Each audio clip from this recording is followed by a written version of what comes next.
Hello friends, welcome you all. Friends, आपने education loan के बारे में तो सुना होगा। बहुत सारे दोस्त हैं मेरे और उनके पेरेंट्स हैं जिन्होंने एजुकेशन लोन के बारे में सुना तो है, लेकिन पता नहीं है वो कौन से बैंक से मिलता है, कितने अमाउंट तक का लोन मिलेगा और उसके लिए प्रोसीजर क्या है।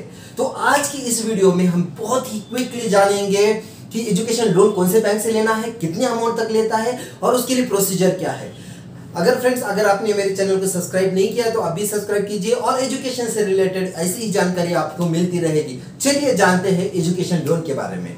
अगर आप टेक्निकल एजुकेशन में हो, मेडिकल एजुकेशन में हो और आपका फीस बहुत बड़ा है तो आपको एजुकेशन लोन की तो जरूरत पड़ेगी भाई। अगर एजुकेशन लोन चाहिए तो आप जाओगे कहाँ? प्राइवेट बैंक में तो बहुत सारा रेट ऑफ इंटरेस्ट है। तो डोंट वरी, आज हम बताएंगे एक आसान तरीका आपके लिए है एजुकेशन लोन। जी हाँ, गवर्नमेंट एजुकेशन लोन, और उसका नाम है विद्या लक्ष्मी। विद्या लक्ष्मी एक ऐसा पोर्टल है जो गवर्नमेंट बैंकों ने मिलकर बनाया है, गवर्नमेंट ने बनाया है गवर्नमेंट बैंक्स के लिए। अगर आपको एजुकेशन लोन लेना है नेशनलाइज बैंक से, जैसे कि SBI है, बैंक ऑफ बड़ौदा है, इंडियन बैंक्स है, उनके थ्रू अगर आपको एजुकेशन लोन लेना है तो आपको अप्लाई करना पड़ेगा only and only Vidya Lakshmi portal पे। तो विद्या लक्ष्मी पोर्टल के लिए आपको क्या है, बेसिक एलिजिबिलिटी क्राइटेरिया क्या है।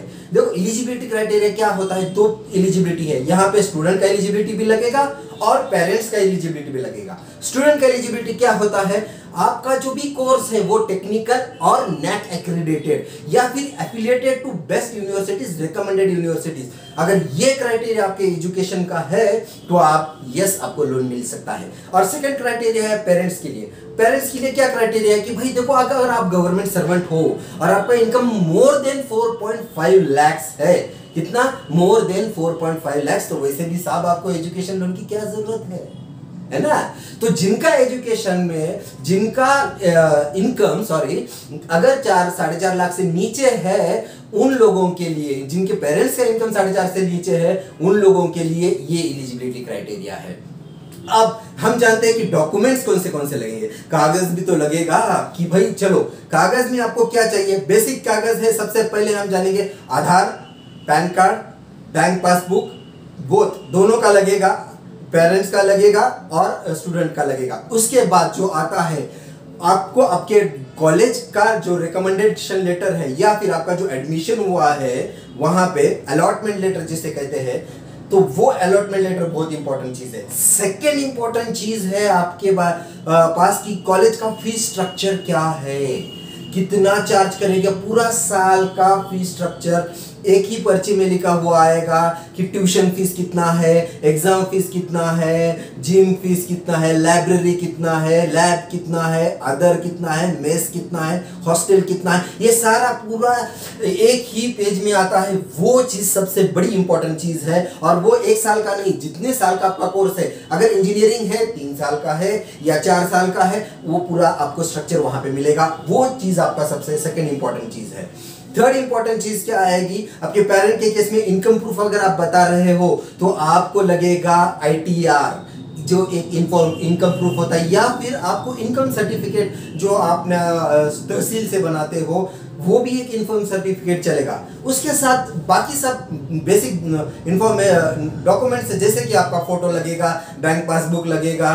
एंड यस, अगर आपका लोन मान लो 7 लाख से ऊपर चला जाता है, 7.5 लाख से अगर आपका लोन ऊपर है, मेडिकल के बहुत सारे मेरे दोस्त हैं जिनका फीस 10 लाख, 12 लाख, 15 लाख होता है, और आपको अगर आपका लोन 7.5 से ऊपर जा रहा है तो उस केस में आपको लगेगा भाई गारंटर। आपके फादर के इनकम के बेसिस पे अकेले विदाउट को एप्लीकेंट, विदाउट गारंटर ये लोन नहीं होगा। कोई भी बैंक या कोई भी अगर अमाउंट बड़ा होता है तो उसके लिए उसको गारंटर चाहिए होता है। तो अगर आप गारंटर प्रोवाइड करते हो या मॉर्गेज प्रोवाइड करते हो तो आपको 7.5 से ऊपर भी लोन मिल सकता है। यस, 10 लाख तक का भी एजुकेशन लोन मिल सकता है। अब देखो सर, ये तो हो गया बात। अब कितने कॉलेजेस, कितने बैंकों को अप्लाई कर सकते हैं, तो उसके लिए कुछ लिमिट दिया हुआ है। आपको अप्लाई करना है आपके नजदीकी बैंक जिसमें आपका बात हो चुका है, जिसमें मैनेजर आपके साथ है, या फिर आप एक दो और बैंकों का मतलब टोटल 3 बैंकों के लिए आप अप्लाई कर सकते हो और उनसे आप आपका अप्रूवल अगर आ जाता है तो एक से आता है तो ठीक है, नहीं तो सेकंड को अप्लाई करो या फिर थर्ड को अप्लाई करो। माइंडेड, अगर एक बार आपने एप्लीकेशन कर दिया, फीस स्ट्रक्चर भर दिया, डॉक्यूमेंट भर के सबमिट कर दिया, उसके बाद एडिट नहीं होता है जब तक वो बैंक से रिवर्ट नहीं आता है। तो आपको थोड़ा केयरफुल रहना है, वो सब चीजें बेसिक है, वो आप मैं कैसे रहना है क्या रहना है मैं आगे बताऊंगा। आप मेरे साथ जुड़े रहिए ताकि आपको यह एंड तक एजुकेशन लोन दिला के ही रहेंगे हम आज। चलो फिर आगे क्या है कि सर देखो इसमें हमने तो लोन के लिए अप्लाई कर दिया, लोन भी मिल गया, अब इसका रिपेमेंट कैसे करना होगा, या ऐसा है कि कैंपस से बाहर निकलते ही नौकरी लगते ही मुझे मेरे इंस्टॉलमेंट शुरू हो जाएंगे। हाँ यस हो सकता है, डिपेंड करता है। देखो आपका क्या कॉलेज का पैकेज क्या है, आपको अभी बताना है कि आपका रिपेमेंट शेड्यूल कैसा रहेगा। जैसे ही आपका कॉलेज खत्म हो जाता है आपको एक मोरेटोरियम पीरियड दिया जाएगा, उस पीरियड के बाद यस आपको आपका इंस्टॉलमेंट भरना पड़ेगा और ये टर्म लोन है, माइंड करो ये है टर्म लोन। टर्म लोन क्या होता है, इसको हर महीने आपको ईएमआई के जैसा हर महीने इंस्टॉलमेंट आपको भरते रहना पड़ेगा। और अगर आप एजुकेशन लोन के इंटरेस्ट के बारे में, इंटरेस्ट रेट के बारे में अगर बताना चाहते हैं तो इंटरेस्ट रेट यही है, नेशनलाइज बैंक की कोई भी वेबसाइट पे चले जाना, इंटरेस्ट रेट आपको पता चलेगा, बहुत ही कम इंटरेस्ट रेट में आपको मिल जाएगा एजुकेशन लोन। रिपेमेंट बहुत आसान है। तो ये इंफॉर्मेशन थी और आगे हम बताएंगे कि कैसे आपको इस फॉर्म को फिल करना है, कहां जाके रजिस्ट्रेशन करना है, कैसे डॉक्यूमेंट अपलोड करना है, अप्रूवल कैसे लाते हैं, डॉक्यूमेंट कौन से सबमिट करते हैं, बैंक में कैसे सबमिट करना है, रिवर्ट आने के बाद आगे क्या करना है, ये सब चीजें हम जानेंगे। और मेरे साथ जुड़े रहिए मेरे अगले पार्ट के लिए और तब तक मेरे वीडियो को लाइक और सब्सक्राइब जरूर कीजिए। Thank you for watching.